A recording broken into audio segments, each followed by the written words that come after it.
Bonjour tout le monde et bienvenue à ce nouveau vidéo de EWR édition Survivor Impact Wrestling. Ça fait un petit bout de temps que je n'ai pas fait une vidéo de EWR, j'avais vraiment hâte de ressauter là-dessus. La série continue, est toujours en forme, j'ai bien l'intention de continuer ça. Puis j'aimerais ça commencer l'épisode en... Oh my god.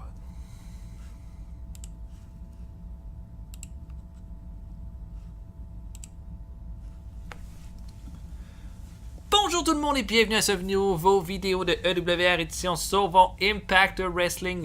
Ça fait un petit bout de temps que je n'ai pas fait une vidéo de EWR. J'ai bien hâte de recommencer ça avec vous. J'espère que vous allez apprécier.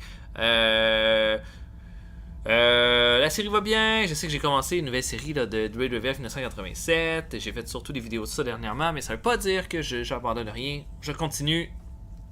Tout va bien. Et puis j'aimerais d'ailleurs commencer cet épisode-là en lisant des petits commentaires que j'ai vus dans les vidéos, en fait 2 que j'ai vus. Je vais commencer avec un de Aurélien Pinson qui dit: en regardant ta répartition des shows, est-ce que Explosion ne devrait pas plutôt prendre le place le lundi et DTV le mercredi? Les matchs sont meilleurs chez les lightweight, ce qui devrait assurer des bonnes moyennes et donc audience sur un plus gros network, tandis que tu aurais plus de place pour faire travailler le bas de carte dans le show mineur.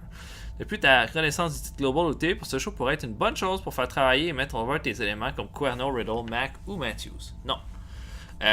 Super bon commentaire d'Aurélien Pinson. En fait, peut-être que j'avais pas bien expliqué la stratégie que je voulais avoir avec les shows, mais ce qu'Aurélien proposait, c'était quand même pas mauvais. La seule affaire que je voyais, c'était que dans une situation comme ça, je voulais mettre le show qui rapporte le plus en importance en termes de ratings. Fait que c'est sûr que le deal qu'on a avec Spike TV va nous chercher vraiment beaucoup de ratings. 5.07, c'est énorme comparément à ce qu'on avait avec Pop TV quand on a commencé la partie. 5.07, c'est très très bon. Puis je me suis dit, il faut que ça devienne notre gros show. Si on va chercher plus de codes d'écoute parce qu'on va mettre les meilleurs éléments dedans. Donc je me suis dit, Impact Wrestling, peut-être la meilleure place. Pop devenait l'émission qui nous ramenait le moins. Puis déjà, quand on avait 2 shows, on servait de DTV avec un peu plus d'importance que Explosion, que Impact Wrestling à l'époque. Explosion va servir surtout à... Souvent le main event va avoir un rapport avec nos storylines, mais sinon le reste, ça va surtout être du monde qu'on utilise moins ou qu'on n'utilise pas. Donc voilà pour ça. Ensuite, DTV, devrait être un show de moyenne importance. On va garder ça à 6 segments, par exemple. Puis, on peut quand même aller chercher 4.10 en rating, ce qui est vraiment bon. D'ailleurs, le contrat est près de se terminer, donc on va l'étendre. 9 mois. Donc, ça va bien de ce côté-là. L'autre partie que j'aimais beaucoup dans c'est de plus la renaissance du site Global TV pour ce show pourrait être une bonne chose pour faire travailler et mettre over tes éléments comme Cuerno, Riddle, Mac ou Matthews. Non. Je pense effectivement que la création d'un nouveau titre pourrait être très très très bonne. Ce que je vais faire, c'est que je vais le créer après le pay-per-view de Lockdown, puis on verra comment on va gérer ça pour la suite. Ce que j'aime moins, disons, de WWR, c'est qu'on est très limité par rapport à l'espace qu'on a sur les pay-per-view. 8, on a plus de place sur un show normal que sur un show télé que sur un pay-per-view. Ce que je trouve quand même assez ridicule, étant donné que un pay-per-view c'est plus long qu'un show télé en général. Un pay-per-view c'est 3 heures, il me donne 9 spots, tandis que sur mon émission d'Impact Wrestling, on m'en donne 11. 2 combats de plus, ça me permettrait de beaucoup mieux utiliser mon roster. Mais on va trouver une façon d'ajouter un titre de plus. Merci Aurélien pour ton commentaire, c'est très très très apprécié. On en a un autre de Squirewolf qui commente souvent nos vidéos. Salut Squirewolf, j'espère que tu vas bien. Qui nous dit que, attendez un peu, j'avais proposé, est-ce que vous avez des lutteurs que vous aimeriez qui se joignent à notre roster? Et Squirewolf m'a dit, je te propose Joey Janela. Donc on va aller regarder ça. Joey Janela. En fait, moi je cherche des lutteurs qui peuvent rentrer immédiatement sur le roster, étant donné que là on a eu la blessure de Jay White en plus, mais aussi qu'on a plus de spots pour la lutte sur notre carte. Fait que Joey Janela. Joey Janela a quand même des pas pires stats. C'est-à-dire un bon brawl, une bonne technique, un bon charisme. On pourrait le signer puis le mettre immédiatement dans notre roster. Moi, ma seule affaire, c'est... il pourrait être en développement. Puis ce serait... puis ce serait vraiment bon. On pourrait développer encore plus, puis il pourrait avoir des stats vraiment meilleurs. C'est là que j'hésite un peu. Parce que je pense que je pourrais aller chercher beaucoup plus de Joey Janela.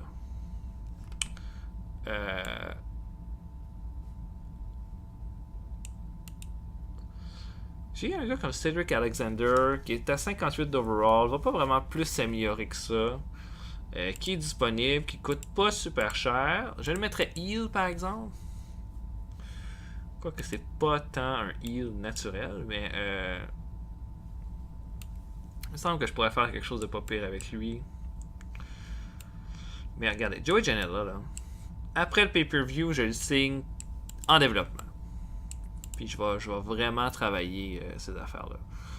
Sinon, j'avais remarqué que Yuji Nagata était disponible aussi. Mais lui, j'imagine qu'il va coûter cher, mais c'est pas bien grave parce que c'est pas l'argent qui nous manque. Hein? Il y a 53 d'over, 73, 74. Il est pas si cher que ça. Bon, il a 49 ans, vous allez me dire. Mais si, mettons... Oh non, peut-être plus... Un gars comme Cedric Alexander serait peut-être plus approprié. Puis je manque de heal pour ma X-Division. Ça, c'en est un qui va pouvoir être bon tout de suite. Mais Joey Janela, on le signe après le pay-per-view. Donc là, pour DDT TV, on va avoir un main event entre Lashley et Eddie Edwards. Donc on va continuer la rivalité pour le 4-way.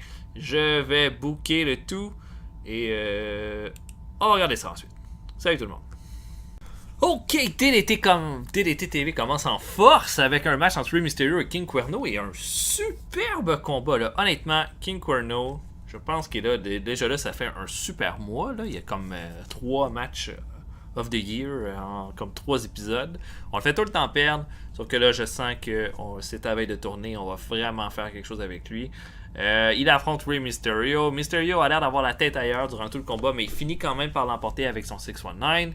Et après le combat, donc on commence en force avec Rey Mysterio.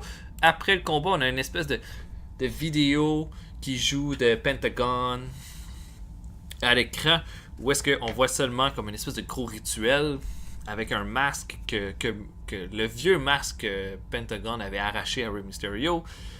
Et là, il fait couler du sang sur le masque de Rey Mysterio en lui disant que à Lockdown, il va pas en espagnol évidemment. Les sous-titres disent qu'à Lockdown, il repart avec son arme et que Mysterio va joindre le côté sombre. Super bon, 82. Un tag team match pas mal bon avec Chris Hero qui fait équipe avec DJZ contre les leaders of the New School, Zack Sabre Jr. et Marty Scurll. Bon combat. Crowd action un peu bas.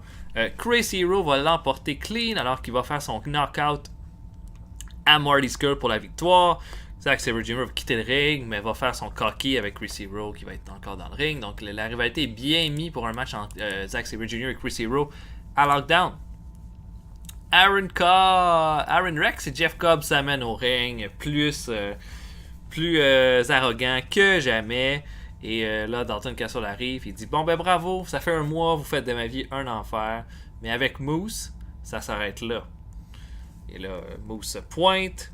Et là, Jeff Cobb et Aaron Rex disent ben viens-t'en. Si tu penses que j'ai peur, j'ai le gars le plus fort du monde à côté de moi. C'est ça qu'Aaron Rex dit. Dalton Castle rentre dans le ring avec Moose. Ça se bat, ça se débarrasse rapidement d'Aaron Rex et Jeff Cobb. En fait, Cobb et Moose, c'est pas mal égal. Sauf que Castle se débarrasse d'Aaron Rex. Fait un dropkick derrière Cobb et Moose close line Jeff Cobb en bas du ring. Un bon segment de 81, ça donne 2 points d'overness à Moose et 3 à Jeff Cobb.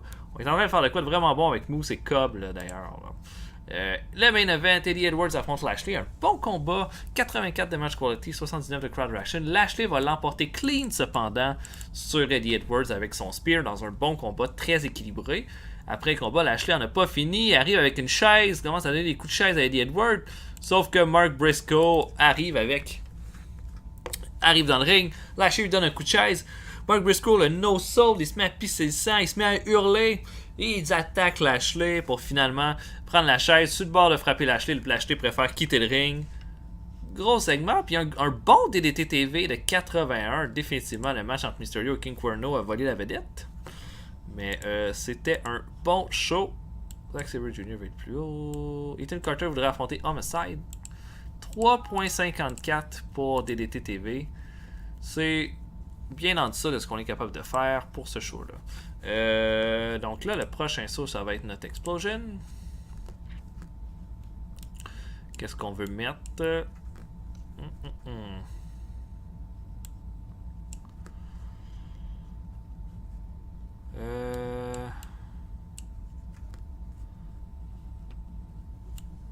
Ok, on pourrait avoir Cedric Alexander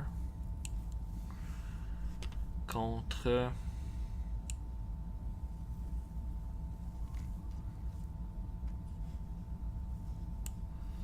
est-ce que je fais un combat de un match avec Aleister Black contre Cedric Alexander? Ça pourrait être un pas pire main event, ça. Enfin, je vais mettre la photo de Cedric Alexander. Ah, peut-être qu'Alexander est un peu trop bas. Mais je sais que Spud a déjà servi de punching bag à Aleister Black déjà. Est-ce que je refais un autre combat entre ces deux-là? Ou je fais un match avec... mettons que je fais un match entre Aleister Black et Kevin Matthews. Oui, c'est ça que ça va être mon main event. Et là d'ailleurs, j'ai pas regardé Jeff Cobb et Moose comment ça va l'overness. Jeff Cobb 75, c'est vraiment bon. Moose 72. Hey. Ok, les messages, ça va. Comment ça va notre... On est à 75 en image publique. Donc, je book Explosion, on se voit tout de suite après. Ok, on commence ça avec un peu d'action en tag team. Les Mystic Creatures, Rey Fénix et Dragon Lee affrontent Rockstar Spud et Drew Gulak dans un combat de X-Division pour commencer. Les Faces vont l'emporter dans un combat correct, un bon match. Crowd reaction un peu bas. Dragon Lee va faire un Dragon Driver à Drew Gulak pour la victoire. Pas grand chose à dire. Gulak n'a pas encore sorti une grosse performance depuis qu'on l'a signé. On l'a juste utilisé dans 2 matchs. Mais voilà. Un vidéo qui hype les débuts de Matt Riddle. 69. Il augmente pas d'overness. Le but des vidéos avant de les faire apparaître, c'est de leur faire gagner un peu d'overness avant le combat. Mais là, visiblement, ça n'a pas marché pour lui en faire gagner. On a Ethan Carter de Third qui fait une super bonne promo à propos évidemment de Eli Drake. Il dit que le lockdown s'approche. Il dit qu'il a vraiment hâte d'avoir l'occasion d'être enfermé dans la cage avec Eli Drake pour lui montrer c'est quoi c'est quoi le niveau d'un vrai champion du monde. Donc une super bonne promo de 88%, ça c'est bon, ça va augmenter la note du match. Laredo Kid affronte Trevor Lee. Bon, ça c'est un autre combat vraiment bouche-trou. J'ai donné aucune victoire à Trevor Lee depuis que je l'utilise. Donc je me suis dit, bon, on va essayer ça. Trevor Lee va l'emporter avec un small package driver dans un combat très oubliable avec un crowd action très basse. Un match quality correct. Donc 65 pour ce combat-là. Les Mystic Creatures sont en entrevue. Ils disent qu'ils comprennent pas trop ce qui se passe avec Rey Mysterio dernièrement. Que Pentagon joue vraiment dans sa tête. Puis que c'est vraiment terrible ce qu'il est en train de faire. Mais que Rey Mysterio lui a demandé à Phoenix et à Dragon Lee de ne pas intervenir à Lockdown quand ils vont s'affronter dans le ring. Donc un 64 pour cette entrevue-là. Et notre main event, Aleister Black affronte Kevin Matthews. Combat correct. 75 de match quality, 73 de crowd reaction. Aleister Black va l'emporter avec son Black Mass. Donc voilà. Et il va être immédiatement attraqué après le combat par Alberto El Patron qui va avoir une chaise et qui va donner un bon coup derrière la tête d'Aleister Black qui va s'écraser au sol. 72 pour Explosion. Je m'attends pas vraiment à plus de ces combats-là. 1.43, ça nous c'est à mettre dans nos faibles ratings, mais ça me dérange pas de faire des faibles ratings avec Explosion. Main event du prochain show. Admettons que...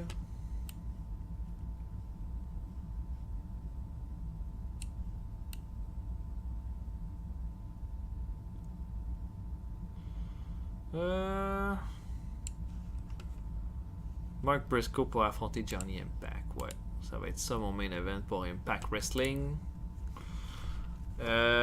Et on se voit tout de suite après. Ok, Impact Wrestling va commencer avec les champions par équipe, Eddie Kingston et Homicide qui vont se pointer au ring. Sauf qu'immédiatement après, les Golden Lovers, Kenny Omega et Kota Ibushi vont s'amener au ring. Homicide et Kingston vont dire c'est quoi, vous voulez une bataille, vous voulez qu'on vous foute en sang comme il y a 2 semaines. Ibushi et Omega disent que ils vont garder ça, ils vont s'en garder un peu pour Lockdown, mais qu'à Lockdown ils sont pris dans une cage, que ça va être laid, qu'il va y avoir du sang partout, que ça va être peut-être le combat de l'année entre ces 2 équipes là. Puis il dit que est-ce qu'ils sont prêts à accueillir autant de talent qui s'en va direct vers eux? Est-ce qu'ils ont déjà affronté des lutteurs comme Omega puis Ibushi? Et Kingston et Homicide disent qu'ils ont été dans la rue, ils ont affronté n'importe qui, puis qu'ils sont prêts à affronter n'importe qui. C'est très tendu, mais les 2 équipes se frappent pas. Les ceintures par équipe sont étendues au centre du ring. C'est un beau petit segment de 79 pour commencer. C'est très bien. Notre premier match est Johnny Gargano qui va affronter Cedric Alexander pour le titre de la X-Division. Un combat court. Correct, un match correct.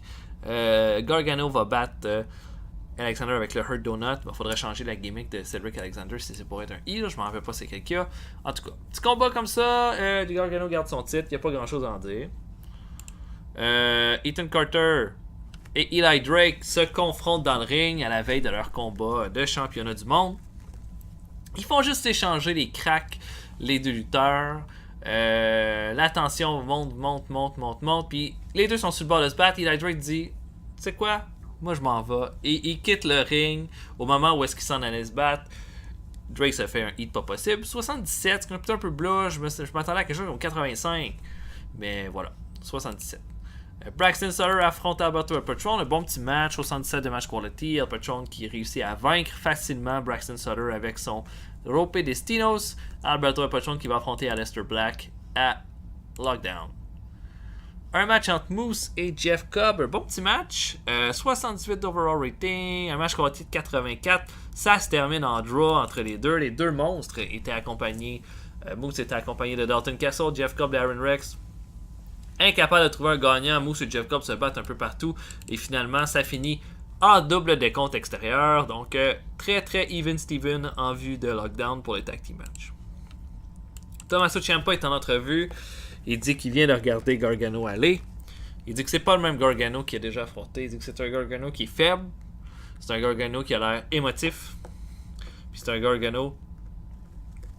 C'est pas le Gargano qu'il a rencontré au début de sa carrière, ni le Gargano qu'il avait quand il est arrivé à Impact Wrestling. Il dit que le Gargano qu'il va affronter à Impact Wrestling, à Lockdown dans une cage, c'est exactement ce que Impact Wrestling n'a plus besoin. C'est-à-dire un autre lutteur, pas de personnalité, un autre lutteur qui a pas assez de chien. Il dit que Ciampa, lui, ça va être la nouvelle référence pour la X-Division. 75%, c'est correct. Et là, Death Row se prépare pour affronter les champions par équipe. Sauf que Abyss et Kongo Kong les attaquent avant le combat et les laissent comme ça au sol. 65, segment un peu faible. Et immédiatement après, les Outlaws ramènent Death Row dans le ring et le combat dure pas très longtemps. Et Homicide fait son en fait les Outlaws font le double DDT sur Sami Callihan pour la victoire. Et super bon combat, 85 de overall rating, 94 de match quality, ça va aider Sami Callihan ça. Et bon match. Là les Outlaws veulent continuer l'attaque, sauf que les Golden Lovers arrivent au ring et Homicide et Eddie Kingston préfèrent s'en aller. 80% pour la promo de Chris Hero. Il dit que il comprend pas c'est quoi le problème avec Zack Sabre Jr. Il dit que du moment qu'il est arrivé Zack Sabre Jr. s'est senti menacé. Il dit peut-être que c'est parce que Zack Sabre Jr. est peut-être pas un si big deal que ça, qu'il s'imagine beaucoup plus grand que ce qu'il est vraiment. Et puis que Chris Hero va le ramener sur terre à Lockdown. 80% c'est très bon. Chris Hero a gagné 3 points d'overness. Et notre main event, Johnny Impact contre Mark Briscoe. Combat correct, sans plus.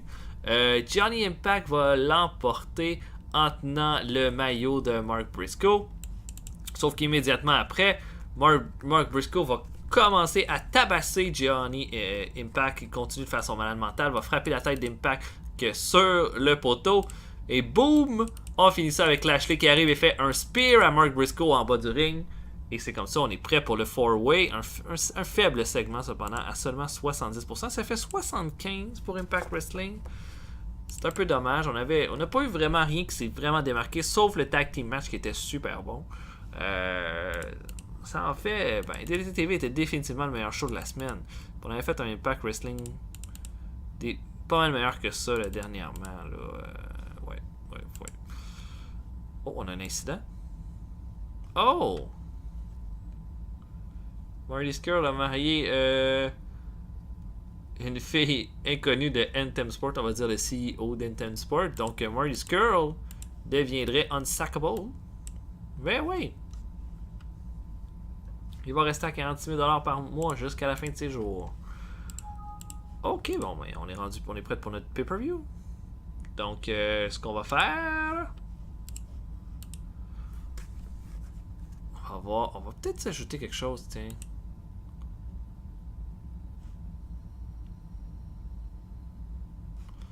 On fait combien de profits d'habitude? 3. On a fait 3 millions. On fait 3 millions de profits. Si je dépense 125 000 pour un nouveau ring, ça va juste me donner un petit boost. On va le booker ensemble, le pay-per-view. Qu'est-ce que vous en pensez? Donc, on va commencer de bon en haut. Death Row contre Abyss et Congo Kong. On pourrait mettre un combat hardcore, tiens. Avec Bram et Sami Callihan vont affronter Abyss et Congo Kong. Bon. Abyss, c'est son dernier combat avec nous. Fait qu'on va s'en servir pour mettre quelqu'un d'autre over. Sami Callihan va faire le pin sur Abyss. Et Callihan va aller chercher beaucoup d'overness. Death Row va célébrer. Et c'est la fin de Abyss avec nous. Hein? Ben, peut-être qu'on l'aura pour... peut-être que ce sera pas la fin du mois après ce show-là, mais... voilà. Bon, comment qu'on commence ce show-là, par exemple? Ça pourrait être le 4-way. Chris Hero, Zack Sabre, ça serait bon. Est-ce que Black Hell Patron, bah? Je sais pas. Hero contre Zack Sabre Jr. va commencer le show.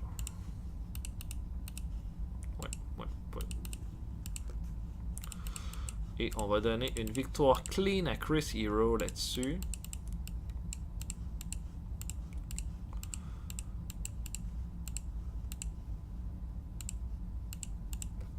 Je pense qu'on va pouvoir s'en servir plus Chris Hero prochainement. Peut-être même en championnat d'X-Division.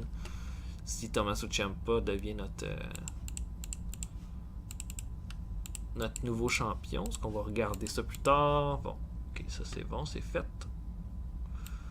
Je mettrai le 4-way moi tout de suite après. Le 4-way qui va être un combat 4 corner. Donc on va avoir Johnny Impact, Eddie Edwards, Lashley et Mark Briscoe qui vont s'affronter. C'est Johnny Impact que je vais faire gagner. Il va gagner par interférence d'un nouveau venu, Tyler Breeze, qui va se pointer et qui va faire gagner Johnny Impact dans ce combat-là. Ah oui, on a signé Tyler Breeze, je l'ai signé à un moment donné. Ça fait longtemps, j'attendais le bon moment pour le sortir, un peu des boulamites. Mais voilà, je l'utilise. À partir de là, il va être un allié de Johnny Impact. Tag team match. Donc...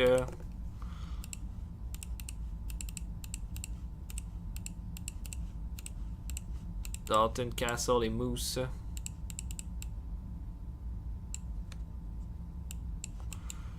Darren Rex et Jeff Cobb.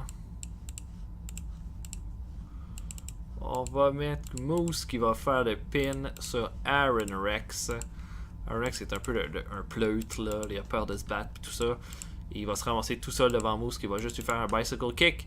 Et va l'emporter. Donc là, c'est bon, ça va.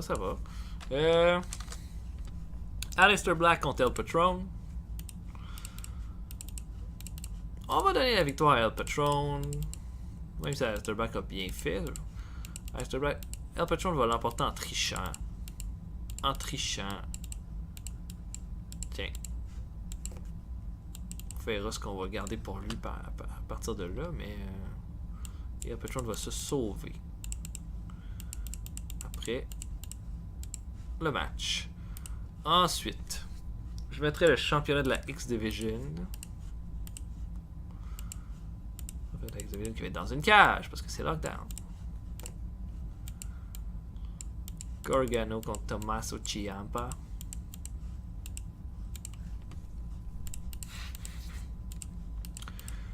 Gargano va l'emporter cependant.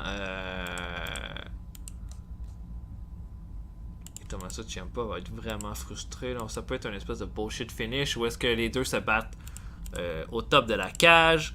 Ciampa prend l'avantage, va faire un espèce de Yakuza kick super fort à Gargano qui va tomber du haut de la cage sur la table des commentateurs. Il va l'emporter de cette façon-là. Gargano est complètement out, sauf qu'il demeure champion de la X-Division.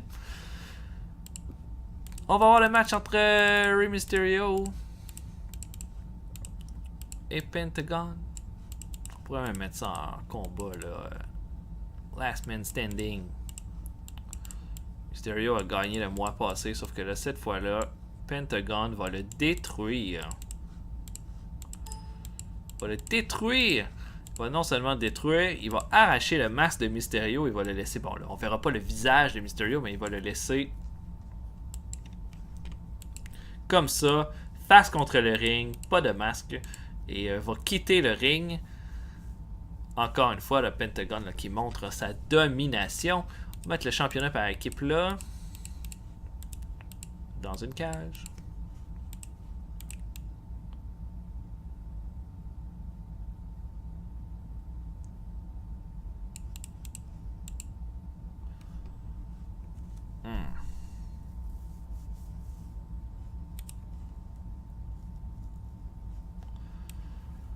Oh, il y avait quelque chose que je voulais faire.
Ok, donc c'est le temps de lockdown. Ça devrait être pas mal bon. C'est déjà là, il n'y a pas de bug, donc les ratings vont être dignes de ce qu'ils valent. Donc on commence ça en pre-show avec Death Row qui affronte Abyss et Kongo Kong. C'est le dernier combat d'Abyss à Impact Wrestling. On va pas le faire gagner. On va en profiter pour aller mettre une autre équipe over en le faisant quitter. Donc Death Row vont battre Abyss et Kongo Kong après une intense rivalité qui n'a pas été particulièrement bonne, mais qui a permis là, quand même d'utiliser Kongo Kong pendant le mois et Abyss. Sami Callihan va faire son Boeing Splash sur Abyss pour la victoire. Un bon match, crowd reaction basse, mais un bon combat à 75 overall. On commence le pay-per-view avec un match entre Zack Sabre Jr. et Chris Hero. La réaction de la foule était quand même basse, mais le combat en lui-même était pas mal bon à 90%. Chris Hero qui va surprendre Zack Sabre Jr. avec son knockout pour la victoire dans un bon combat. Donc Chris Hero fait des bons matchs. On va voir là, comment on va pouvoir l'utiliser de plus le mois prochain. Johnny Impact, Lashley, Mark Briscoe, Eddie Edwards. Au bout de ça se tient un combat de championnat du monde. Johnny Impact va l'emporter en faisant le pin sur Mark Briscoe à cause de l'intervention de qui? De Tyler Breeze qui va s'amener de la foule et qui va faire son espèce de spinning heel kick à Mark Briscoe pour la victoire. Tyler Breeze qui va célébrer avec Johnny Impact. Les deux viennent de former une nouvelle alliance. Donc Tyler Breeze, ça fait un bout de temps que je l'ai signé. Je me cherchais le bon moment pour l'utiliser. Puis là, je pense que c'était le bon. Donc voilà, Tyler Breeze et Johnny Impact qui forment une nouvelle alliance. Et Johnny Impact devient number one contender. On a un match entre Dalton Castle et Moose contre Aaron Rex et Jeff Cobb. Un bon combat, 79, 80 match quality. Un combat, ma foi, correct. Une victoire de Castle et Moose. Bon, Aaron Rex qui va jouer un peu de chicken shit tout le long du combat. Va laisser Jeff Cobb tout faire dans le ring. Va se ramasser dans le ring face à face avec Moose. Va aller dans les cordes. Va recevoir un game breaker. Et ça va être la fin. Castle et Moose qui l'emportent. Je pense qu'on va arrêter la rivalité de Dalton Castle et Aaron Rex qui dure depuis des mois. Donc peut-être qu'on va passer à autre chose. Mais Moose contre Jeff Cobb pourrait être une bonne rivalité pour le mois prochain. Aleister Black affronte Alberto El Patron, un autre bon combat. Gagné par El Patron qui va faire un roll-up avec les pieds dans les cordes sur Aleister Black. El Patron va être super fier, il arrête sa mauvaise séquence. Il a enfin une victoire contre un gros nom. Un combat un peu moins bon que ce que je pensais, mais 80% c'est quand même correct. Johnny Gargano contre Tommaso Ciampa, super bon combat, une bonne crowd reaction, meilleur que le match quality. Les deux s'affrontent dans une cage. Les deux, ça fait un combat super intense, effréné. Gargano et Ciampa sont sur le top de la cage, ils se battent. Ciampa va kicker Gargano au visage. Gargano va tomber, va s'écraser sur les tables des commentateurs. Et après ça, Gargano va l'emporter, évidemment, parce que c'est le premier sorti de la cage, mais Ciampa, comme s'il avait fait exprès, c'est ça qu'il voulait, il va sourire, il va dire, il va regarder le titre d'X Division, il va s'en aller. Gargano, lui, part en ambulance, il est complètement détruit. Bon combat, je m'attendais pas à ce que le match quality soit si faible, mais c'est pas grave, je m'attends un peu. Ciampa est un brawler, Gargano c'est un gars plus rapide, mais 85 c'est très très bon. Rey Mysterio contre Pentagon, digne de leur premier combat. C'est un last man standing. Et là, cette fois, Pentagon est trop puissant pour Mysterio. Il va le détruire. Et après le combat, va arracher le masque de Mysterio. Mais on verra pas le visage de Mysterio. Mais Mysterio va être ensanglanté. Il y a tellement de sang qu'on n'est pas capable de voir le visage de Mysterio. Et puis, il va partir avec son masque. Et c'est tout. Il va pas se retourner. Il se retourne en coulique. Pentagon est en train de faire le coup de vraiment nice avec lui, là, j'ai l'impression. Fait que attendez pour voir la suite de la chose. 85 pour ce combat-là. 84 pour Hotline contre les Golden Lovers. Je pensais que ce serait mon match of the night. Finalement, pas tant que ça. En fait, mes combats me déçoivent un peu.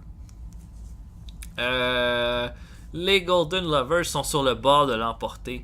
Ils vont enfin mettre fin au règne des Outlaw Inc. Sauf qu'au moment où est-ce que Kota Ibushi est prêt à quitter la...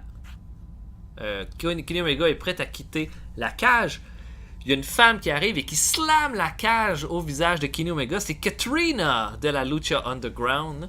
Et ensuite de ça, ben, ça permet à Eddie Kingston et Homicide de quitter la cage pour la victoire. Katrina célèbre avec les Outlying qu'ils ont une nouvelle manager et une nouvelle alliée et ça leur permet de gagner le combat. Un 84, les titres en équipe gagnent en image, mais je m'attendais au-dessus de 90 en termes de match quality. Je suis un peu déçu. Finalement, le match, le main event entre Ethan Carter et Eli Drake, un super bon crowd reaction, mais un match quality, ma foi, un peu faible.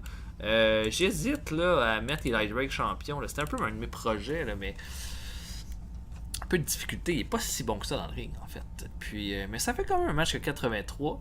Ethan Carter III va l'emporter sur Eli Drake, alors que là, Kevin Matthews veut faire une intervention. Il va monter sur la cage et tout ça. Sauf que au moment où est-ce que Ethan Carter va le voir, Kevin Matthews va monter la cage, Ethan Carter va le prendre, va le projeter dans le ring et directement sur Eli Drake et va quitter le ring. On termine ça avec un 83. Ça fait 82 pour Lockdown. C'est vraiment de ce à quoi je m'attendais personnellement. 82, ben 82 c'est égal à notre meilleur show par exemple. Puis notre public image monte à 82. Ok. On a 4183 personnes qui sont venues voir notre show. Ça devrait être un bon mois.